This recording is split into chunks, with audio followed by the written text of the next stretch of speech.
안녕하세요, 가치남입니다. 5월 30일 월요일 국내 시장이 마감되었습니다. 자, 오늘도 굉장히 좋은 흐름이 나왔어요. 보시는 것처럼 코스피는 갭 상승으로 출발했었고 계속 시초가 상단에서 머무는 시간이 많아졌었고 오늘은 1.2%의 상승을 보여주었습니다. 자, 그리고 코스닥도 마찬가지로 1.4%의 상승이 나왔고 코스피보다 조금 더 좋은 흐름이 나온 것 같네요. 그래도 코스피는 오전에 시가를 조금은 깨는 모습이 나왔었다면 코스닥은 그런 모습 없이 계속 좋은 흐름을 이어갔습니다. 자, 그리고 시가총액 상위 종목들을 보면 오늘은 유일하게 삼성 SDI를 제외하고 전 종목이 모두 상승이 났어요. 특히 네이버의 흐름이 상당히 돋보였던 것 같고 반도체 관련주도 좋은 모습이 났었죠. 그리고 코스닥. 자, 코스닥은 반대로 HLB를 제외하고 전 종목이 모두 상승하는 모습이 나왔습니다. 위메이드가 무려 10% 이상의 급등이 나왔고 에코프로비엠, LNF, 2차전지 소재 쪽도 굉장히 강세를 보여주었네요. 자, 이어서 수급을 한번 살펴볼게요. 비록 오늘 거래대금은 저조했지만 외국인과 기관이 모두 양매수를 보여주었고 약 8천억 규모가 조금 안되는 굉장히 큰 순매수를 보여주었습니다. 그래서 금요일날도 많은 매수세가 들어왔었고 오늘까지 정말 오랜만에 이틀 연속으로 양매수를 보여주었고 규모도 상당했다고 볼 수가 있어요. 그래서 과거와 비교해봐도 확실히 어제하고 오늘 수급이 많이 개선이 된 것 같죠. 그리고 코스닥. 자, 코스닥도 마찬가지로 기관과 외국인의 양매수가 들어왔습니다. 그리고 삼성전자. 자, 삼성전자도 기관과 외국인의 양매수가 들어왔고 지난 5월 17일 이때 이후로 정말 오랜만에 매수세가 들어왔네요. 자, 그리고 코스피 상위 종목 내에서 다소 아쉬운 모습을 보여주었던 삼성 SDI. 이 종목은 지수의 흐름과는 다르게 기관과 외국인의 양매도가 나왔습니다. 특히 외국인은 5거래일 연속으로 매도세를 보여주고 있네요. 그리고 오늘 강세를 보여주었던 네이버. 역시 기관과 외국인의 많은 순매수가 들어왔습니다. 특히 기관들이 정말 골고루 매수세를 보여주었네요. 자, 그럼 이어서 주차별 매매 동향에 대해서 살펴보도록 하겠습니다. 5월 30일 외국인이 가장 많이 매수한 종목은 삼성전자, LG에너지솔루션, 위메이드, LG, 카카오 이렇게 다 종목을 순매수 상위 종 올렸습니다. 삼성전자는 1000억 이상의 많은 매수세가 들어왔네요. 그리고 기관도 마찬가지로 삼성전자, 네이버, LG화학, SK하이닉스, LNF 이렇게 다 종목을 순매수 상위 종 올렸습니다. 자, 이어서 해외 증시의 흐름을 살펴볼게요. 자, 지난주 금요일날 미국 증시를 보신 분이라면 굉장히 흡족해 하셨을 거예요. 자, 지금 S&P 500을 보세요. 금요일날 2.5% 강한 상승이 나왔고 굉장히 큰 장대 양봉이 나왔습니다. 그리고 봉 자체를 보더라도 거의 종가가 최고가에서 마무리되었고 누가 봐도 한 번은 바닥을 다진 듯한 그런 모습이라는 것을 알 수가 있습니다. 제가 과거 3월달과 흐름이 굉장히 흡사하다 그렇게 말씀을 드렸었죠. 자, 그리고 나스닥은 무려 3.3%의 급등이 나왔고 마찬가지로 바닥을 다지고 돌리는 듯한 그런 모습이 나왔었고 또 다우지수도 마찬가지로 1.7%의 급등이 나왔습니다. 그리고 반도체 지수가 무려 4%의 급등이 나왔어요. 그리고 다른 아시아 증시도 보면 일본 니케이는 2%의 급등이 나오고 있고 대만도 1.6% 그리고 상해 지수는 0.3%의 상승을 보여주고 있습니다.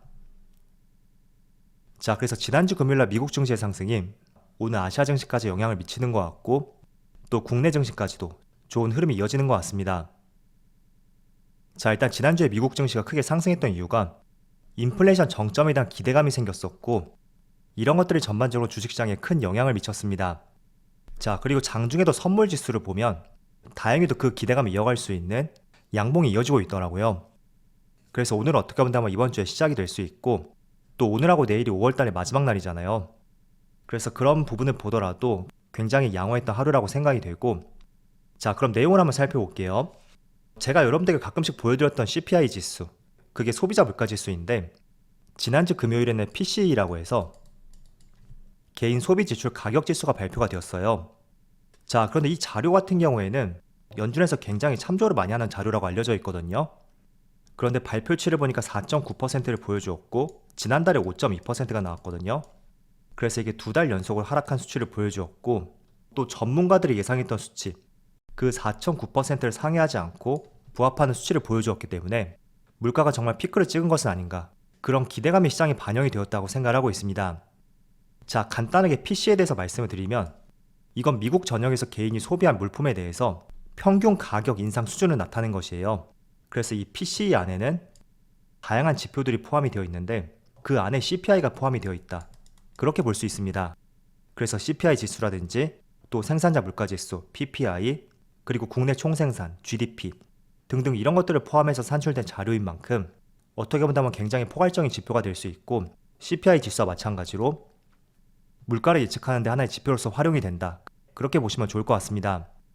자, 그래서 아마도 다음 주에 CPI 지수, 소비자 물가지수가 발표가 되잖아요.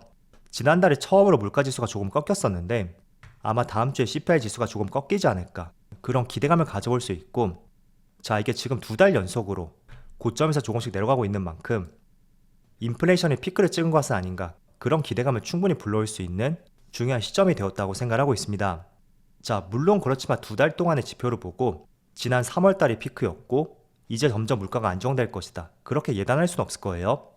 그렇지만 지금처럼 시장이 부합치를 계속 보여준다던가 혹은 지난달보다 조금씩 하락하는 수준을 보여준다면 당연히 경계심을 늦출 수는 없겠지만 시장은 이미 기대감이 반영이 될 것이고 그에 따라서 주가가 다시 회복할 가능성이 있습니다. 자, 그래서 지금이 피크치라고는 볼 수는 없겠지만 어쨌든 2달 동안 물가가 조금 안정되면서 시장에서 희망이라는 것을 봤다고 생각이 돼요. 그래서 저는 항상 말씀을 드리지만 최소한 2분기만큼 이내하는 시간을 가져본다면 충분히 빠르면 3분기부터 또 시장이 좋은 흐름을 이어갈 가능성이 있다, 다시 한번 말씀을 드리겠습니다. 자, 그리고 지수를 한번 볼게요. 자, 지금 촬영 시점이 오후 2시쯤 되었는데 현재 코스피가 1.2%의 상승을 보여주고 있고 정확하게 60일선까지 다시 지수가 반등하는 모습을 보여주었습니다. 제가 60일선도 가끔씩 말씀을 드렸었는데 조금만 앞으로 당겨볼게요. 자, 이때였죠. 시장이 고점을 형성했던 당시가 작년 7월달, 6월 말에서 7월 초 그 사이에 고점을 형성했었고 본격적으로 시장이 꺾였던 것이 바로 8월달부터였습니다. 자, 그런데 잘 보시면 그동안 8월달부터 코스피 지수가 60일선을 단 한 차례도 돌파하지 못했었거든요. 돌파하는 듯 했었으나 다시 또 내려오고 다시 또 시도했다가 또 내려오죠. 자, 그래서 길게 본다면 본격적으로 지수가 하락장을 보여주었고 그 시점부터 확실하게 60일선을 돌파하지 못했었는데 계속 맞다음은 내려오고 또 맞다음은 내려오고 이런 모습들이 계속 나왔어요. 그런데 다시 한번 60일선과 맞닿은 위치까지 올라왔고 과연 이번에는 정말 확실하게 돌파할 수 있는지, 그것도 코스피 지수의 방향성을 한번 잡아볼 수 있는 중요한 포인트가 될 것 같습니다. 개인적으로 저는 이번에는 돌파할 가능성도 있다, 그렇게 보고 있는데 일단은 그렇게 돌파하기 위해서는 다음 주에 발표되는 소비자 물가지수, 조금 전에 말씀드렸던 개인 소비 지출 가격 지수, 그거는 굉장히 양호하게 나왔어요. 그래서 CPI 지수도 양호하게 나올 것이라고 생각이 됐는데 정확한 것은 뚜껑을 열어봐야 되겠죠. 아마 다음 주 금요일날 발표가 될 거거든요. 그래서 이것도 조금 양호하게 나오고 또 6월달에 FOMC가 지난다면 어쩌면 흐름을 조금은 돌릴 수 있는 그런 터닝 포인트도 한번 기대해 볼 수가 있다, 그렇게 유추를 해볼 수가 있겠죠. 자, 그래서 오랜만에 맑은 시장 때문에 오늘 대부분의 종목들이 강세를 보여주고 있습니다. 삼성전자도 1.5%, 에너지솔루션도 2%, 그리고 네이버는 4% 가까운 상승이 나고 있죠. 자, 그리고 상승폭을 보시더라도 현재 코스피는 736종목이 상승이 나오고 있고 하락 종목은 137개, 그 정도밖에 되지 않고 있어요. 자, 그런데 오늘 이렇게 시장이 좋은데도 불구하고 삼성 SDI, 다른 2차전지 관련주는 강세를 보여주고 있지만 특히 삼성 SDI 주가가 굉장히 약세를 보여주고 있습니다.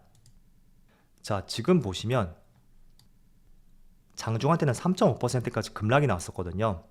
그런데 현재도 1.8%의 하락이 나오고 있고 유독 대형주 내에서 약세의 흐름이 이어지고 있는 것 같아요. 자, 일단 삼성 SDI는 한 가지 이슈가 있었는데 제가 여러 가지 내용을 살펴보니까 특별한 재료가 발표되진 않았었고 오늘 시티증권에서 목표가 하향 리포트가 나왔고 이게 오늘 주가의 약세를 연결되고 있는 중요한 포인트가 되지 않았나, 그렇게 보여지는 것 같더라고요. 자, 이거 살펴보세요. 목표가를 93만원에서 48만원까지 거의 반토막 수준이라고 볼 수 있는 것 같아요. 자, 일단 시티증권이 이렇게 목표가를 하향한 것은 크게 세 가지로 내용을 정리해 볼게요. 첫 번째가 일단 전기차 배터리는 거의 세 가지 타입이 있어요.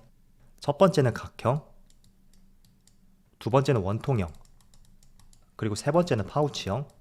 이렇게 크게 세 가지 타입이 있는데 삼성 SDI가 주력으로 하는 것이 바로 각형하고 원통형 이 두 가지입니다.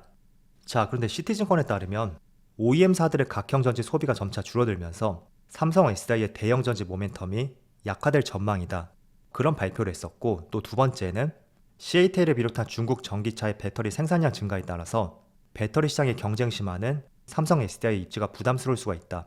그런 전망도 있었고, 또 세 번째는 삼성 SDI의 보수적인 증설로 인해서 추가적으로 점유율이 하락할 가능성이 있다. 이렇게 크게 세 가지 의견을 제시했습니다. 자, 그래서 오늘 맑은 시장에도 불구하고 이런 이슈가 있었기 때문에 혼자서 다른 흐름을 보여주고 있다고 생각이 되는데, 저는 항상 그렇게 생각하거든요. 지금 모든 산업을 망라하고 가장 성장성을 겸비한 산업은 바로 2차전지라고 볼 수 있습니다. 그래서 특정 업종에 대한 부정적인 시각과 함께 지금처럼 목표가를 하향 조정할 때, 그때는 저는 오히려 매수하기 좋은 시점으로서 종목을 바라봐야 된다. 그게 저의 생각이거든요. 자, 과거에도 비슷한 사례가 있었죠. 제가 정확한 시점은 기억이 잘 안 나는데 작년 이쯤이었나요? 그 당시도 글로벌 IB에서 삼성 SDI의 목표 주가 하향이 나왔고, 그때가 주가의 거의 최저점이었습니다. 그리고 주가는 이렇게 강하게 상승이 나왔었던 그런 사례도 있었던 만큼 유난히 특정 기업에 대해서 조금은 부정적인 시각이 나오고, 또 목표 주가가 하향 조정될 때, 그렇지만 저는 다른 업종도 아니고 2차전지는 일단 성장성 자체가 우리가 의심할 수 있는 그런 수준은 아니거든요. 그렇기 때문에 지금 구간에서 왜 이렇게 갑자기 목표 주가를 하향 조정했을까, 그것도 한번 의심해 볼 필요가 있고, 과거에도 그런 비슷한 사례가 있었던 만큼 혹시나 이 종목을 보유했다면 너무 걱정하지 마시고요. 오늘은 비록 디커플링된 모습이 나왔지만 지금처럼 시장이 다시 한번 맑아진다면 충분히 좋은 흐름을 따라갈 수 있을 것이라고 말씀을 드리겠습니다. 자, 그래도 한 주의 첫 시작인데 생각보다 시장이 맑아서 다행이라고 생각이 되고요. 이번 주 말까지 좋은 흐름이 이어지기를 한번 기원해 보겠습니다. 자, 그럼 오늘 영상 여기서 마치도록 하고요. 언제나 여러분들의 성공 투자를 기원하도록 하겠습니다. 감사합니다.